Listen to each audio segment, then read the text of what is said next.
Hoje eu queria falar sobre Paulo Freire. Para falar sobre Paulo Freire, eu vou usar 3 referências rápidas que você vai poder ter acesso aí no seu computador.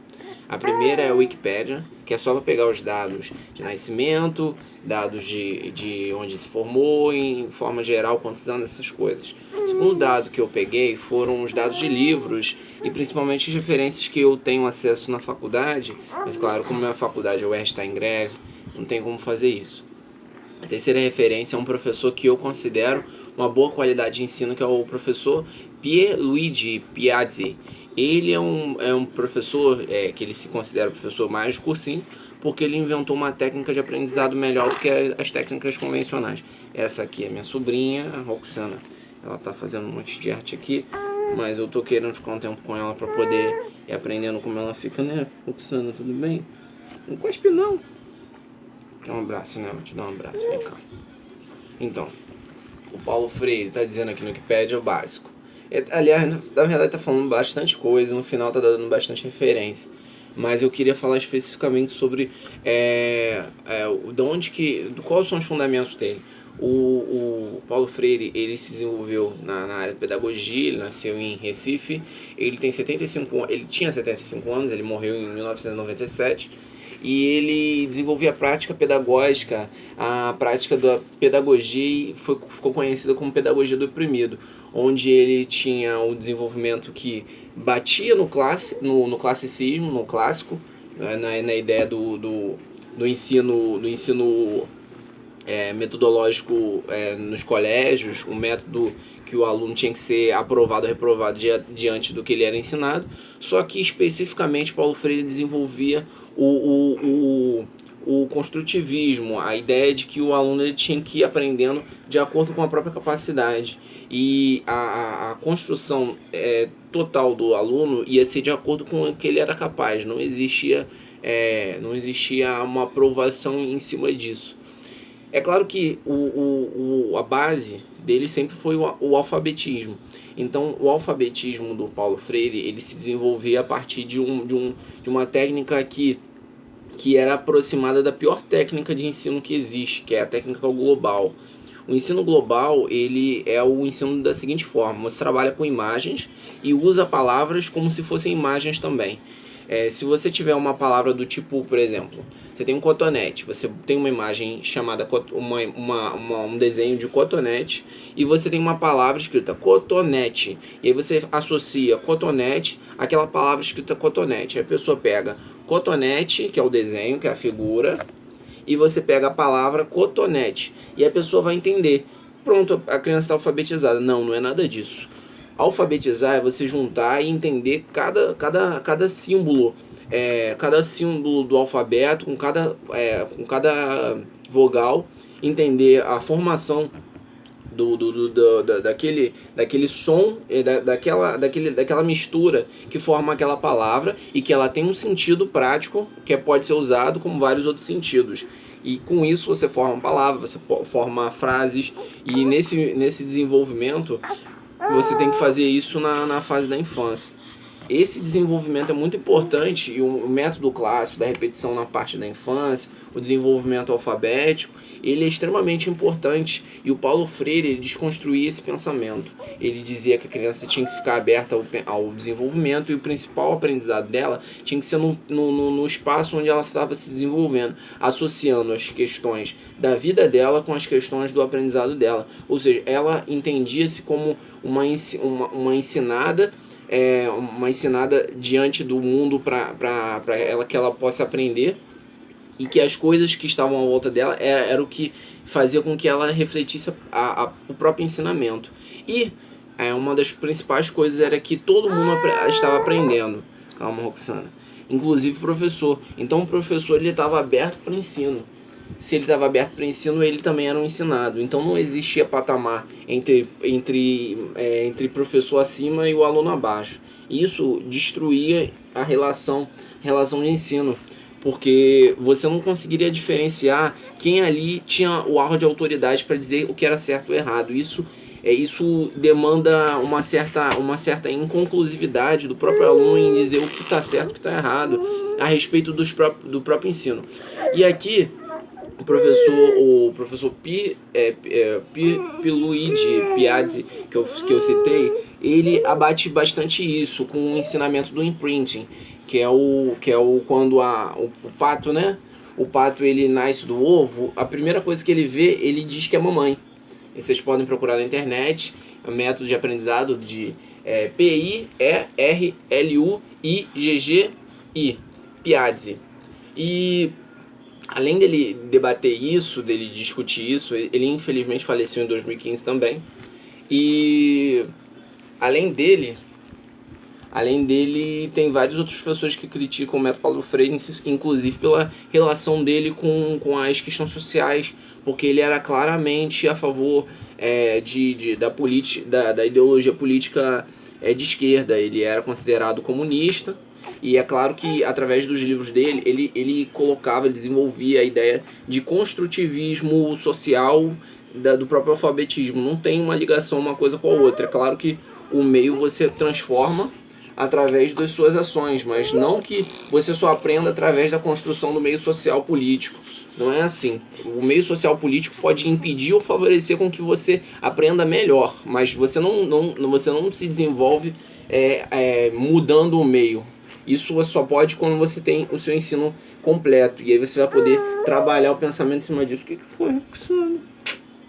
E para fechar, eu queria mostrar algumas frases do Paulo Freire, que é exatamente o que transforma o pensamento cada vez mais dialético, uma certa cacofonia, um pleonasmo do pensamento, que infere em você não conseguir compreender de fato o que está sendo dito, e chegando a uma inconclusividade de qualquer frase que ele venha falar.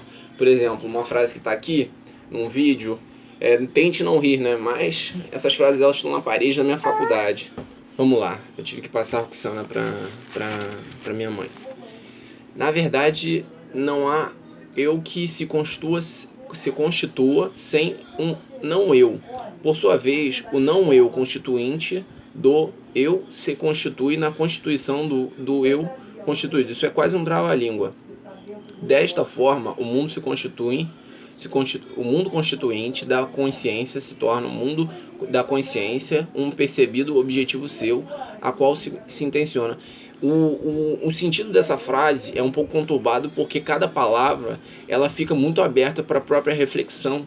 E aí você desenvolve um trava-língua ali, que a pessoa ela perde o foco no sentido básico da frase, que é constituir argumento, constituir um pensamento, e ela começa a entender aquilo ali de forma a florescer a beleza da dificuldade do intelecto a respeito das frases, e começa a aplaudir sem ter que compreender efetivamente o caso. Por exemplo, na verdade, não há o que se constitua sem um não-eu, ou seja, o vazio pelo vazio do não-eu, do sim, do não, não-eu constituinte, ou seja, o não-eu, ele começa a ser um eu, ou seja, ele é um fruto do não-eu, o eu constituinte que se constitui da Constituição, se constitui da Constituição, do eu constituído. Peraí, o vazio, ele constitui algo que é constituído pelo inteiro,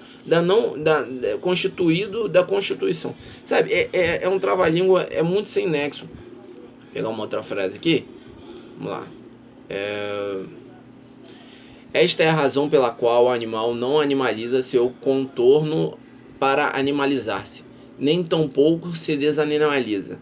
Bom, parece mais um conjunto de frases filosóficas, parecendo que o intuito é mais filosofar do que em si tentar expor uma ideia, porque a frase posterior, igual essa frase que eu falei agora, basicamente elas têm o mesmo intuito de cacofonizar a frase, o desenvolvimento, onde a primeira palavra usada ela tem uma ligação com a palavra seguinte, mas o sentido em si não precisa ser explicado, mas você faz uma relação meio que ambígua entre as duas palavras, e de fato você não produz nada, você só produz uma contraposição de ideias. Nessa contraposição, se você fosse levar com uma clara argumentação, você teria uma contradição. Enfim, a respeito do Paulo Freire, ele é um pedagogo brasileiro que é conhecido como o principal pedagogo brasileiro no nosso país e externamente ele também é visto dessa forma. Mas ele já foi desconstruído, inclusive o método pedagógico dele, por várias pessoas. Então eu deixo aberto aí para quem quiser ver e pesquisar na internet a respeito dele. Eu pedi inclusive para poder voltar a ler ele, 2 livros com a minha irmã para que eu possa voltar a ler a pedagogia dele. Um dos principais é a pedagogia do oprimido. Então busquem saber sobre ele e os passos que ele deu. Tem várias pessoas que são a favor e contra o pensamento do oprimido e o pensamento do construtivismo social que ele desenvolve nos textos dele. Mas eu particularmente não vejo um desenvolvimento prático, porque ele se contradiz. Porque a partir do momento que você ensina e você é ensinado, não existe o certo ou errado. Quem pode estar certo e quem está errado. Então esse contrabalanceamento ele reduz a capacidade de validade daquilo que você entende como uma verdade. Entendeu? Isso é ilógico. Para mim, a lógica realmente ela é muito importante para você validar argumentos de consciência e ensino. Se você não tem lógica para ensinar seus alunos, isso não tem diretamente uma educação, não tem diretamente uma pedagogia imprimida, e sim uma falácia, um besterol, por assim dizer. Para mim isso é uma desconstrução do magistério, e é por isso que atualmente a nossa educação tem ido de mal a pior e tem sido uma das piores em qualquer tipo de ranking educacional no nosso país, inclusive liderando ao contrário os rankings de educação no mundo inteiro. E é isso, eu como sempre vou deixar alguns links, vou pedir que vocês curtam e sigam o canal, tá bom?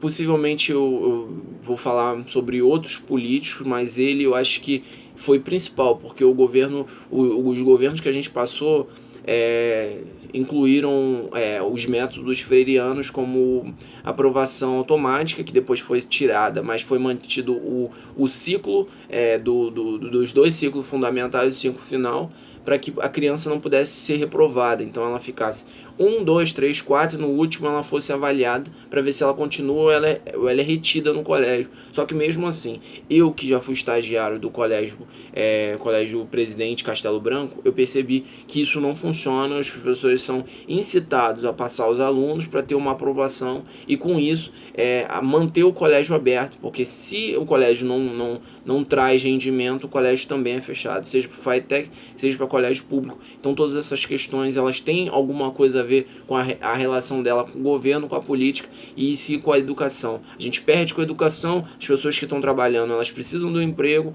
e a política se interessa em ter números mais altos na estatística. É isso, valeu.